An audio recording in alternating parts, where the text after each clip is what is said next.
एक बार की बात है। एक गांव में रामू और रामू उसकी पत्नी दोनों रहते थे। रामू की पत्नी उसके पास गई। रामू बोला, क्या हुआ भाग्यवान, आज तुम मेरे पास कैसे चली आ रही हो? फिर रामू की पत्नी बोली, अजय, आप तो 2 महीने से घर में ही बैठे हुए हो, खाने को अन्न का दाना नहीं है। आपको क्या पता कहाँ से घर का खर्चा चलेगा। आप बैठे हुए हो, जाइए बाहर कुछ काम तो ढूंढिए।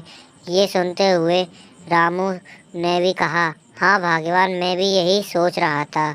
आज मैं जा रहा हूँ घर से बाहर, कुछ देख कर ही आऊँगा।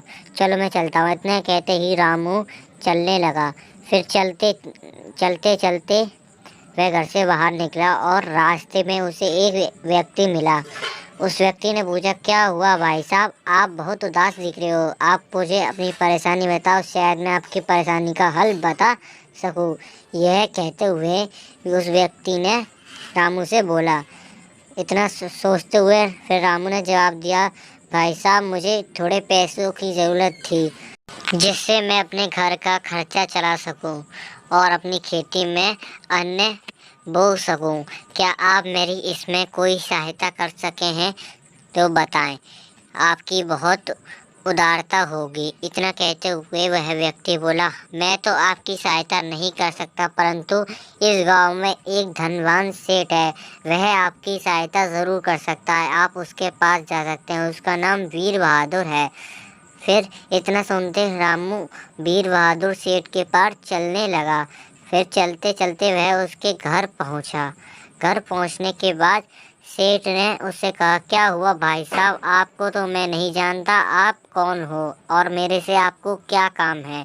फिर रामू बोला, सेठ जी नमस्ते, मैं आपके बारे में बहुत सुना है, आपसे मुझे कुछ पैसे उधार चाहिए थे। क्या आप मेरी इसमें मदद कर सकते हैं तो आपका बहुत उपकार होगा। मैं 2 दिन से बहुत भूखा हूँ, आपका उदारता रहेगी अगर आप मेरी इसमें कुछ सहायता कर सकते हैं तो। मुझे अपनी खेती के लिए कुछ अन्न खरीदने हैं। इतना सुनते सेठ ने कहा, मैं आपको पैसे तो दे दूंगा, लेकिन मैं 10 टके की ब्याज पर पैसे देता हूँ, और अगर आपने 1 हफ्ते में नहीं दिए तो डबल कर दूंगा उसके। इतना सुनते ही रामू ने कुछ सोचते हुआ कहा, ठीक है सेठ जी, आप मुझे पैसे दे दीजिए।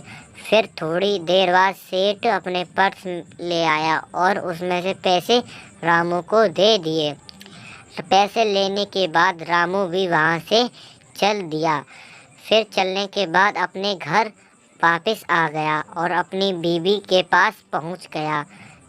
फिर उसकी पत्नी बोली, क्या हुआ, फिर से आप ऐसे ही चले आए, आप कोई काम तो ढूंढना ही होगा। फिर उसके पति ने कहा, नहीं, मुझे एक सेठ ने कुछ पैसे उधार दिए हैं, उनसे मैं खेती करूँगा अपने खेत में। और फिर इतना ही सुनते उसकी पत्नी ने बोला, हम दोनों करेंगे, चलो चलते हैं अपने खेत की ओर। फिर दोनों तैयार हो गए। तैयार होने के बाद रामू और रामू की पत्नी दोनों ने बातचीत ख़त्म करी। चलो फिर चलते हैं अपने खेती के ओर और कुछ अन्य भी खरीद लेते हैं। तुम खाना रख लेना या खाना बना लो, फिर हम चलते हैं। फिर इतना कहते ही रामू और रामू की पत्नी खेत में चलने के लिए तैयार हो गए। फिर वो दोनों अपने घर से जाने लगे और अपने खेत की ओर बढ़ते हुए पहुँचे। फिर अपने खेत में जाकर पौधों को लगाना शुरू किया।